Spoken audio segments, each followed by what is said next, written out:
ଭାଇ ପରିଚୟ ଆପଣଙ୍କର? ଆଜ୍ଞା ମୋ ନାଁ ପ୍ରକାଶ ମୁଁ ମାଳିଡମ୍ବଗୁଡ଼ା ନିବାସୀ। କଣ ଅଭିଯୋଗ ଆପଣ କରୁଛନ୍ତି? ଆଜ୍ଞା ଅଭିଯୋଗ ହେଲା ଯେ ଆମେ ଯେଉଁ ଗାଁରେ ବସବାସ କରୁଛୁ ଆମର ଗାଁରେ ଗୋଟିଏ ପୋତରା ଜଙ୍ଗଲ ଅଛି। ସେଇ ଜଙ୍ଗଲ ଯେପରି ନାଇଁ କି ଆମର ବଡ଼ପଡ଼ାର ଲୋକ ସେ ଗାଁ ଲୋକ ଆସିଲେ ରାତି ଅଧେରେ ଜଙ୍ଗଲକୁ ମେସିନ୍ ଆଣିକି ଗୋଟେ 5-10ଟା ମେସିନ୍ ଆଣିକି କାଟିକି ରାତାରାତି ଗାଡ଼ିରେ ଲୋଡ୍ କରିକି ନେଇ ଯାଉଥିଲେ। କୋଉ ଜଙ୍ଗଲ କେତେଟା ଗାଁରେ ସୁରକ୍ଷା ଦଉଥିଲେ ସେ ଜଙ୍ଗଲ? ସେଇ ଜଙ୍ଗଲର ଆକ୍ଚୁଆଲି ମାଳିଡମ୍ବଗୁଡ଼ା ଆଉ ବଡ଼ପଡ଼ାର ଅଣ୍ଡରରେ ଅଛି ସାର୍। କିନ୍ତୁ ତାଙ୍କେ କିଛି ନ ଜଣାଇ ଆମ ଗାଁକୁ କିଛି ନ ଜଣାଇ ସେମାନେ ରାତି ଚୋରି କରିକି ନେଇଗଲେ। ଆଉ ଯେପରି ଆମେ ଇନଫର୍ମେସନ୍ ପାଇଲା ପରେ ଆମେ 4ଟା ପିଲା ଗଲୁ ଯେଉଁ ଜାମୁଣ୍ଡା କେନାଲ ଛକରେ ଆମେ ଗଲା ମାତ୍ରରେ ତାଙ୍କର ଗାଡ଼ି ପାସ୍ ହେଉଥିଲା। ସେ ଗାଡ଼ିକୁ ଆମେ ଅଟକ ରଖିଲୁ। ଅଟକ ରଖିଲା ପରେ ସେମାନେ ଆମକୁ ଗାଳି ଗୁଲଜ କଲେ। ଆଉ ଜେଣ୍ଟସ୍ ପିଲାମାନେ କିଏ ନ ଆସି ମାଇକିଣା ମାନଙ୍କୁ ଆମ ପାଖରେ ପଠେଇଦେଲେ। ଆମେ ଯେପରି ଗାଡ଼ିକୁ ଅଟକାଇ ରଖିଥିଲୁ ଆଉ ଇନଫର୍ମେସନ୍ ଦେଲୁ ଆମର ବନ ବିଭାଗକୁ ଦେଇଥିଲୁ। ତାପରେ ଆମର ପୋଲିସ ପ୍ରଶାସନକୁ ମଧ୍ୟ ଜଣା ହେଇଥିଲା। କିନ୍ତୁ ଆମେ ତାଙ୍କୁ ଯେ ପର୍ଯ୍ୟନ୍ତ ଅଟକାଇ ରଖିଥିଲୁ ତାଙ୍କର ଆସିବାଟା ବିଳମ୍ବ ହେଇଗଲା। ଆଉ ଆମକୁ ବର୍ତ୍ତମାନ ପର୍ଯ୍ୟନ୍ତ ସ୍ଥିତି କଣ ରହିଛି? ଆକ୍ସନ ନେଲେ ନା ନାହିଁ ଫରେଷ୍ଟ ଡିପାର୍ଟମେଣ୍ଟ ଆଉ ପୋଲିସ? ଆକ୍ସନ ତ ଆଜ୍ଞା ଆମେ FIR ଦେଇଛୁ, ଯେହେତୁ ତାଙ୍କେ ତଦନ୍ତ କରିବେ ଆଉ ଯାହା ନ୍ୟାୟ ହବ ସେଇଟା ଆମର କଣ ନ୍ୟାୟ ଚାହୁଁଛନ୍ତି ଦିଆଯିବ। ଆପଣ? ସାର୍ ଆମେ ସେ ଯେପରିକି ଆମ ଗାଁର ଜଙ୍ଗଲ ଯେପରି ସୁରକ୍ଷା ଥିବ, ଗାଁ ପାଇଁ ସୁବିଧା ହବ ଆଉ ସେ ଜଙ୍ଗଲ ଯେମିତି ନଷ୍ଟ ନ କରନ୍ତୁ ସେମାନେ, ଆଉ ସେମାନେ ନଷ୍ଟ କରି ଚାଲିଲେ ଆଗାମୀ ଦିନରେ କିଛି ନଥିବ ସାର୍। ସୁରକ୍ଷା ଚାହୁଁଛନ୍ତି? ସୁରକ୍ଷା ଚାହୁଁଛୁ। ଆପଣଙ୍କ ନାଁ?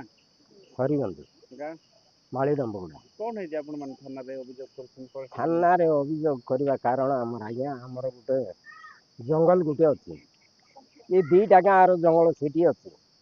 କିନ୍ତୁ ଆମକୁ ନ କହୁଣୁ ସେମାନେ ମନ ଇଚ୍ଛା ସେ ଗାଁର ଲୋକ ରାତିରେ ବଡ଼ ବଡ଼ କାଠ ଯାକ ସବୁ କାଟିକିରି ନେଇଗଲେ। ଗାଡ଼ି ସହିତ ଟ୍ରାକ୍ଟର ସହିତ ସବୁ ଲୋଡ୍ କରିକି ନେଇଗଲେ। ସେଟା ଆମେ ଦେଖିଲୁ। ଆମର ଗାଁର ପିଲାମାନେ ଦେଖିଲେ ଆଉ ମନା କରିବାକୁ ସେମାନେ ଆମର ଇଚ୍ଛାରେ ଆମେ କାଟିନେବୁ ତମେ କହିବାର କିଏ ସେ ବୋଲିକିରି ସେମାନେ ପିଲାମାନଙ୍କୁ ଉଲ୍ଟାଉ ଲାଗିଲେ। ତାପରେ ଆମର ପିଲାମାନେ ସେଟା ଫଟୋ କରିକିରି ଆଣିଛନ୍ତି। ସେ ଗାଡ଼ିର ଫଟୋକୁ ସେ ଯିବା ଲୋକର ଫଟୋ ଏ ସବୁ ଫଟୋ କରିକିରି ଆଣିଛନ୍ତି। ଥାନା ବାଲା ଫରେଷ୍ଟ ଡିପାର୍ଟମେଣ୍ଟ କଣ ଆକ୍ସନ ନେଲେନି ନାହିଁ? ଥାନା ବାଲାକୁ ଆମେ ଜଣାଇଲୁ ଗତ ଗୁରୁବାର ଦିନ 28 ତାରିଖ ଦିନ ଥାନା ବାଲାକୁ ଆମେ ଜଣାଇବାକୁ ଥାନା ବାଲା ଆଜି ପର୍ଯ୍ୟନ୍ତ ଆମର କିଛି ଆକ୍ସନ ନେଇନାହାନ୍ତି। କି ଆମେ ସିଏ ବନ ବିଭାଗକୁ ମଧ୍ୟ ଜଣାଇଲୁ, ସେମାନେ ମଧ୍ୟ ଆମର ଆଜି ପର୍ଯ୍ୟନ୍ତ କିଛି ଆକ୍ସନ ନେଇନାହାନ୍ତି। କଣ ଚାହୁଁଛନ୍ତି ଆପଣ? ଆମେ ଚାହିଁବାଟା ଏ ବଣକୁ କେମିତି ନଷ୍ଟ କରା ନ ଯାଉ, ଏ ବନ ସୁରକ୍ଷିତ ଥାଉ। ଏ ବଣ ତ 2ଟା ଗାଁର ବଣ, ତେବେ ଆମକୁ ନ ଜଣାଉ ସେମାନେ କାହିଁକି ମନ ଇଚ୍ଛା କାରବାର କଲେ? ତେବେ ଏଇଟା ସରକାର ସେ ବିଷୟରେ ପଦକ୍ଷେପ ନିଅନ୍ତୁ ଆଉ ଆମକୁ ଉଚିତ ନ୍ୟାୟ ଦିଅନ୍ତୁ। ଆଜ୍ଞା ଆପଣଙ୍କ ନାଁ? ପୁରୁଷୋତ୍ତୀ ଅର୍ଜୁନ, ଗାଁ ମାଲିଡମ୍ବଗୁଡ଼ା। କଣ ହେଇଛି? କଣ ଅଭିଯୋଗ କରୁଛନ୍ତି? ଆମର ସେ ଜଙ୍ଗଲ ପାଇଁ ଆମେ ଅଭିଯୋଗ କରିଛୁ ଆଜ୍ଞା। କଣ ହେଇଛି ଘଟଣା? କଣ ସେ ତ ଗଛ କାଟି ନେଇକରି ସେମାନେ ବିକ୍ରି କରୁଛନ୍ତି। ସେଟା କହିବାରୁ ଆମର ପିଲାମାନେ ଯିବାରୁ ସେମାନଙ୍କୁ ଗଣ୍ଡଗୋଳ କରୁଛନ୍ତି। ସେଟା ପାଇଁ ଆମେ ଥାନାରେ ରିପୋର୍ଟ ଦେଲୁ। କୋର୍ଟର ଗଛ କାଟିଲେ କଣ?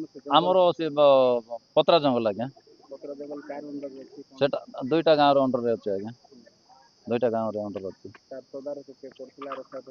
ତାକୁ 2ଟା ଗାଁର ଲୋକ ଆମେ ପଇସା ଦେଇକିରି ତାକୁ ଯୋଗାରଖ କରିଥିଲୁ ଆଜ୍ଞା।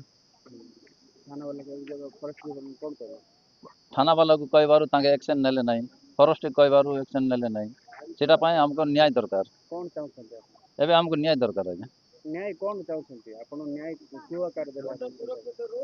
ସେ ଜଙ୍ଗଲ ସୁରକ୍ଷା ପାଇଁ ଆମେ ନ୍ୟାୟ ଦରକାର ଆଜ୍ଞା। ଜଙ୍ଗଲ ସୁରକ୍ଷା ହଁ ସୁରକ୍ଷା ଦରକାର।